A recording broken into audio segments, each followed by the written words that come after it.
Good Sunday afternoon, option traders. This is Sam, the Trader Geek, with your June 29th, 2025 option review and preview for the coming week. And a short week is expected. So, for those of you that didn't hear, market will be closed at 1 p.m. Eastern Time on Thursday for the 4th of July holiday, and of course, closed on Friday. So, this is a 3.5 day trading week coming up for us. So, a shortened week for us. So that's kind of nice to get a day and a half tacked on to the weekend. So let's take a look at last week, which was filled with new all-time highs, though it was kind of a mixed market on Friday as we got some reminder that the tariff news is not totally out of the picture anymore, and that we're not just going to go to all-time highs with impunity, so to speak. But Mag 7 up 1%, and the IA was up 0.94%, SPY up 0.5%, and total market index up 0.5%, 45 basis points. Gold really got hit, down 2%. The VIX, of course, coming down to 1632, so it lost 1.63%, and the Bitcoin losing about 0.7%. Taking a look at the week, you can see that Magnificent Seven were the best performers, up 5%, Q's up 4%, and the DIA up 4%. So lots of green on the week, and the only thing red were gold and the VIX. So a good week for the bulls, and for those looking for new all-time highs, we got them and then some. Major markets on the quarter. So we've got one more trading day left in the quarter, and that's tomorrow. So anything goes. And we did have a bit of a Russell rebalancing going on Friday afternoon, which kind of messed with things in the last half hour. We saw some weird movements, and you could probably expect to see more of those tomorrow as the big players get repositioned for quarter end. So far this quarter, uh, Bitcoin is the leader, 29.14%, with Magnificent Seven up 21%. So really coming back this quarter, and the Q's up 16.88, with the micro caps also giving a nice performance this quarter, up 15%. And if you're just kind of in the Vanguard total market index, it's about up 10.36%, with a SPY up 10% on the quarter. VIX losing about 27%, the dollar down about 5%, and the TLT, the 20-year bonds, down 4%. So bonds still can't catch a break. On a year-to-date basis, it's gold that's still in the lead, up almost 25%, with Bitcoin only up a little over half as much, and the Q is up 7%. SPY just a hair under 5%, and the total market index 4 2/3%, with the dollar being down the most, 8.16%. The VIX losing 6% on the year, and small caps 2.5%, can't get above water, and the micro caps down that 2.14%. On the sector basis, mixed bag, but we had them up, we had them down, and back up. We had a nice rally in the last half hour of the market that took what could have been a negative day back into solidly positive territory. So the XLK ended down about 12 basis points, but energy back to its losing ways, down 0.5%, with consumer discretionary on the back of Amazon, mostly up 1.67% on Friday, and communications, which is basically Microsoft, Google, and Meta, that you'll see there. XLI Industrials up 1%. Going for the week, transports showing strength, up 5.18%. Communications 4.7%. Technology up 4%.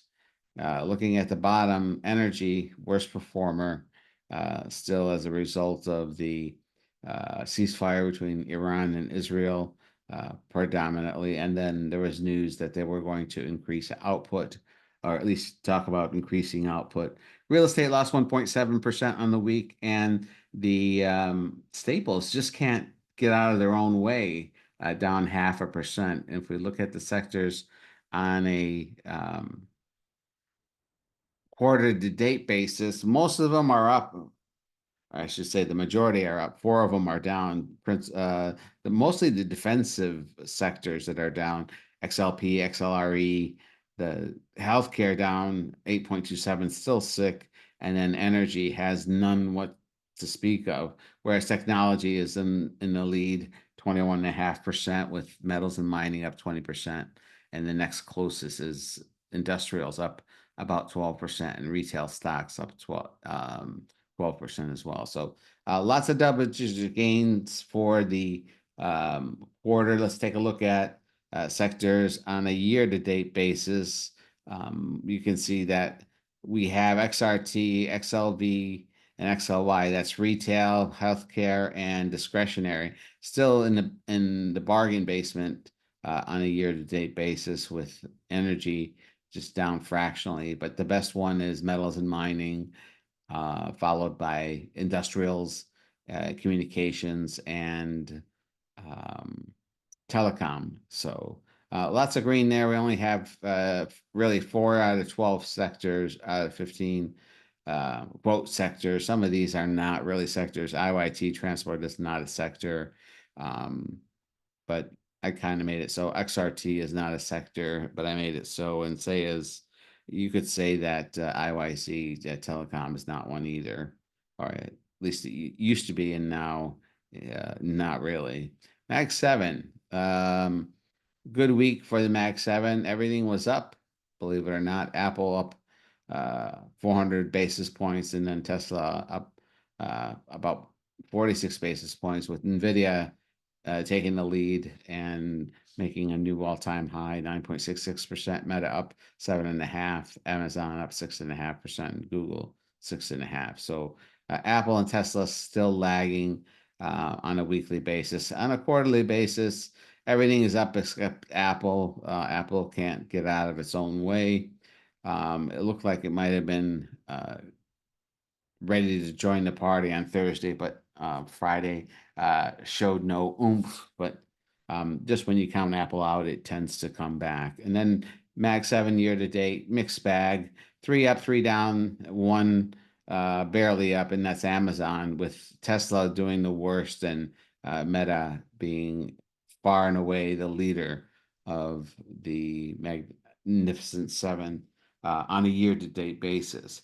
Taking a look at what the charts look like, well, we're at all-time highs. Do you need to look at the charts? But a couple things that catch my eye when we look at the SPX. On a daily chart, you can see that we're traversing the upper Bollinger Band. So we can do that for a few days, but we tend to get knocked right back into the side of the Bollinger Bands. And by the way, I forgot to mention, I'm traveling this weekend, and my luggage full of my recording equipment and my connecting cords and what have you did not make it to my destination. So I'm kind of doing this on a laptop. So if it sounds weird or it doesn't look quite right, I apologize. But for now, they're telling me maybe tomorrow or the day after they'll finally get my luggage reunited with me. But for the most part, I'm trying to do this with a laptop and bare bones equipment to get this out. So forgive me for any bad sound or video quality. In any case, on a weekly basis, nice candle last week. We definitely broke outside the expected move. So if you look here on the daily basis, you can see right here was the options applied expected move, at least the upper edge, right there at 60.83, and we went up about 90%, or 90 points above that for the week. So pretty much you were hopefully a buyer, not a seller of options during this week. But look at that weekly candle, nothing wrong with that. And you look at the monthly candle, which will close tomorrow, and you'll see that we've basically negated this downtrend. That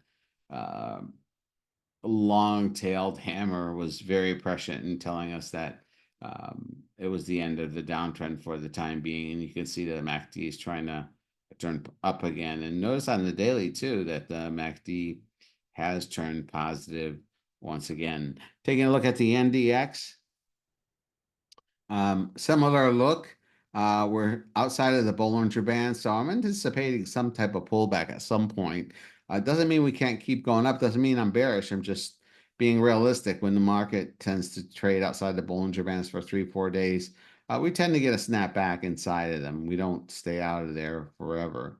And you can see, this red line here, we obviously traded outside of the implied expected options applied expected move. And you can also see here that the MACD is trying to flip positive again. Looking at the weekly, you can see more clearly that this dashed line is the options implied expected move and the all-time high that we took out last week. So nice uptrend on the weekly. MACD never even flinched throughout this time. And then here we are with the monthly, and the MACD is trying to flip over. We close the month tomorrow, and it's looking really good for some continuation, although we are overbought on an intermediate term and a short-term basis. So I wouldn't put past the market to do some type of rug pull or at least some pullback in the coming days, although there seems to be a lot of FOMO out there. At least that's my gut feel. A lot of people got out in April and have not gotten back in. And now that we're making all-time highs, I guess the logic is to jump back in now. So I don't get it. The rut or the small caps, little doji on Friday, not really going much of anywhere, but looking at the week, you can see a nice candle and a nice uptrend. We closed just slightly above the options supplied expected move, so we didn't go too far. And then you can see here that the Russell on a monthly basis recovering, and this too wants to flip over and turn positive on the MACD on the monthly, but we're not quite there. We still have some work to do. Taking a look at one more thing here, and that's the VIX. What can you say? Here it is, down at 1632. And surprisingly, we're not below the lower Bollinger Band. Here's the lower Bollinger Band. But if we do get a close below the lower Bollinger Band, I would tend to think that we'll get some type of snapback rally in the VIX, which means a sell-off in the S&P. Looking at the weekly, just basically giving back the last 3 or 4 weeks of the VIX, and now we undercut the VIX low from from May. So everything points to continuation of this pattern and more bullishness. Although like I said, I think there'll be some type of scare to the children at some point, a rug pull. Who knows? They might even take some profits into the 4th of July long weekend and not want to take any risk with them. But so far, if you're with the bulls, you're right, and you're doing okay. Looking at this 3.5 day week, I'll remind you, last week was a full week, and we had a 115-point move. And this week ends on July 3rd, and it says that we have about a 71.745 expected move in 3.5 days. So this is certainly not an area where I would be wanting to sell premium in the short term, given the low volatility and the risk reward favoring downside, not upside. But there's nothing that shows me in the pattern that we are supposed to go down or we are going to go down, other than the fact that we're expensive and we're overbought. But those tend to be pretty poor indications of a reversal coming, but they do provide some clues. Speaking of reversals, I like to look at the VIX over the weekend. And you can see here the next monthly expiration is coming up in 16 days on the VIX. And you can see here we closed Friday at 16.32. Let's call it 16 and a half. And if we look out $1 to the 175, 17 and a half, you can see they're going for about $2. And then if you do the same and you look at the $1 out of the money, the 16 and a half, so we go to the 15 and a half, and you can see that we're about 6 cents. So this is a big difference from $2.30 to just a few pennies. So this is a feather in the cap of the bears, indicating that we might get some pullback in the near term to scare the children. And from here, you can tell that the puts are a lot cheaper than the calls, which means that they're definitely buying protection in the VIX. With that, let's take a look at our open trades and call it a weekend, at least for option review. And as you noticed last week, I was being aggressive about trading and closing out stuff. So we could see that a new trade that we put on Barrick Gold, we're already up. Let me put up the chart so we can see that chart. There we go.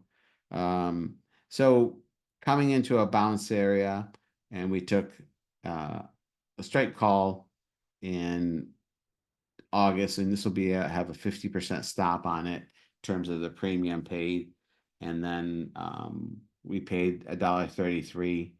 We're looking for $2 or a 50% target on our first tranche. So if gold's gonna pick itself up, dust itself off, then Barrick Gold should do okay.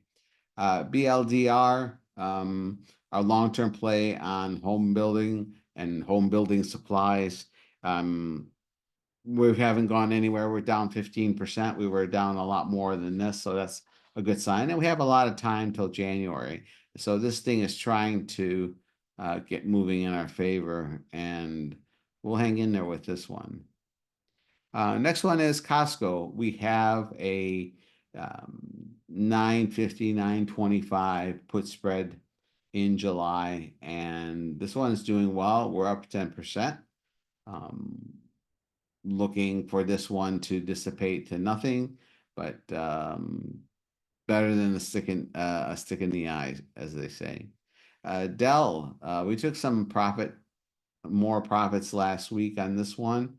I believe we did since the roll, but in any case, we are up 63% on what's rested in here, and Dell getting up to the options implied expected move for the week.